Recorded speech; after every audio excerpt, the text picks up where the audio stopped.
Hari pertama, apa tuh, BEM UI demo di depan DPR, suruh saya turun katanya. Di sini mana yang demo?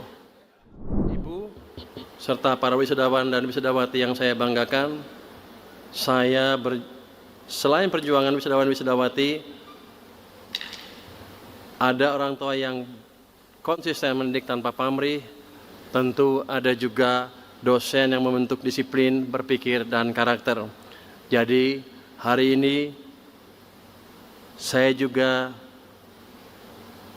berdiri di sini dalam dua posisi. Saya sebagai Menteri Keuangan Republik Indonesia dan sebagai seorang ayah yang anaknya ikut di wisuda di ruangan hari ini.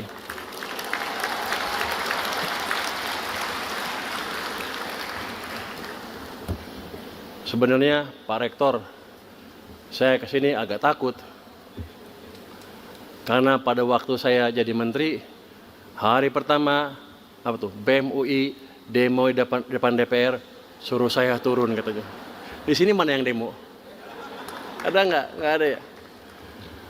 Yang mereka nggak tahu, saya juga pernah dosen di UI. Jadi kalau Anda ngajak debat saya, Anda pasti kalah. Saya dosen S3 Economic Business. Anda kan masih mahasiswa pada waktu kemarin ya. Yang kedua, hubungan saya dengan UI cukup dalam ya. Waktu saya jadi ketua lembaga penjamin simpanan, saya mengalokasikan dana cukup untuk membantu program di Fakultas Teknik UI yang bekerjasama dengan Fakultas Teknik di Berkeley. Jadi kita kirim setiap tahun 3 orang UI ke Berkeley dan mereka mendapat apresiasi yang tinggi di Berkeley. Ini sebenarnya udah gelombang kedua atau ketiga mungkin kita kirim ke Berkeley. Tapi kan sekarang saya bukan di LPS lagi, bukan lembaga penjamin simpanan. Saya pindah jadi Menteri Keuangan. Saya pikir uang saya sedikit, tapi ternyata uang saya lebih banyak lagi. Saya boleh dibilang menguasai LPDP yang sekarang punya 150 triliun rupiah dana abadi ya, untuk dipakai untuk program pendidikan. UI kan sekarang satu-satunya universitas yang rankingnya di bawah 200 kan. Presiden minta UI meningkatkan ke bawah 100 kalau nggak salah. Dalam waktu berapa tahun? Secepat-cepatnya ya. Tergantung. Jadi sebagai Menteri Keuangan, saya pakai alasan itu untuk kembali membantu Universitas Indonesia.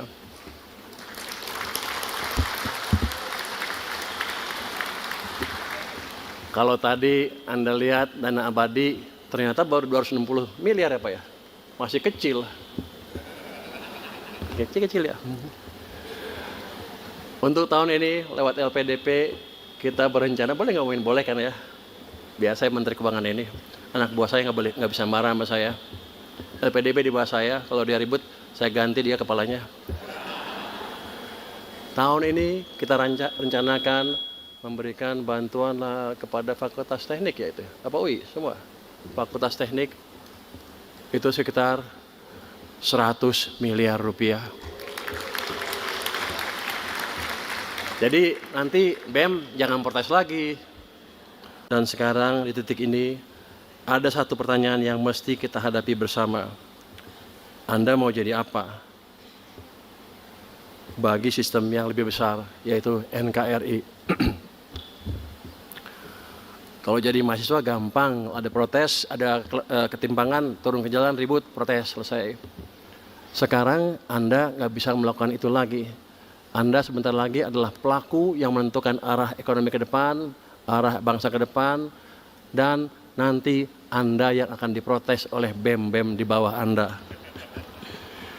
Jadi kalau Anda cerdas, ajarin mereka, ke depan jangan banyak protes, belajar aja gitu.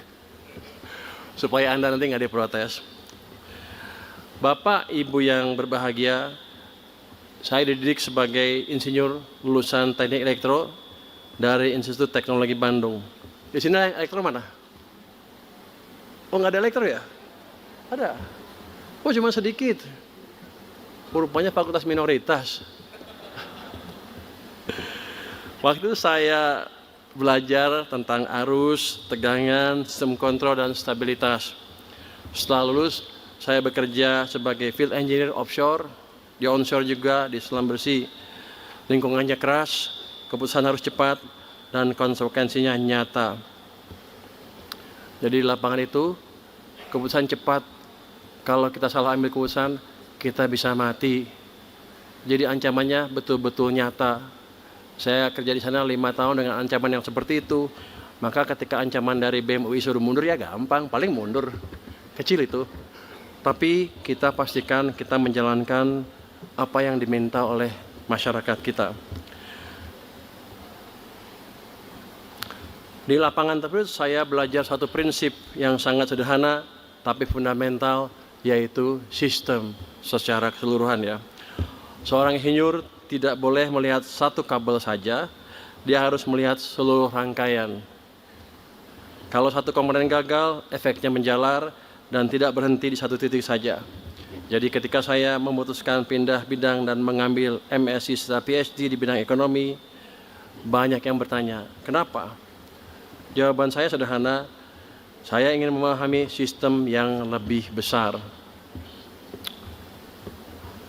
Itu jawaban kalau akademis seperti itu. Jawaban yang sebenarnya sih saya disuruh pacar saya dulu. Kalau nggak saya nggak ambil PhD, dia nggak mau kawin sama saya. Jadi kepaksa lah. Nggak apa-apa, kita nikmati keterpaksaan yang ada. Ekonomi negara juga suatu sistem. Fiskal adalah arusnya, moneter adalah pengatur tekanannya, sektorial adalah bebannya. Kalau salah satu tidak seimbang, sistem akan bergetar. Dan getaran itu dirasakan masyarakat. Cara berpikir teknik itu yang saya bawa ke kebijakan fiskal. Sebetulnya ini yang nulis staf saya Pak, mungkin dia eselon 4. Jadi dia bilang dia nggak ngerti ekonomi. Jadi saya berpikir yang holistik itu katanya dari teknik. Padahal nggak betul. Yang fakultas ekonomi mana di sini? Masih sedikit semua ya. Di ekonomi kalau ada cara berpikir yang menyeluruh disebutnya apa? Pendekatan apa? Nggak ada yang bisa. Kalau Anda mungkin baru belajar ilmu ekonomi sepotong-sepotong, itu kita bilang partial equilibrium approach. Tapi kalau Anda udah jadi pengambil keputusan nanti, Anda harus mengambil approach secara general equilibrium, di mana semuanya dihitung, kejutan di satu titik akan mempengaruhi ke tempat lain. Itu harus Anda hitung terus menerus. Jadi mungkin sekarang ilmu Anda belum cukup karena baru S1, jadi yang mau belajar terus, dalami terus untuk memahami hal itu.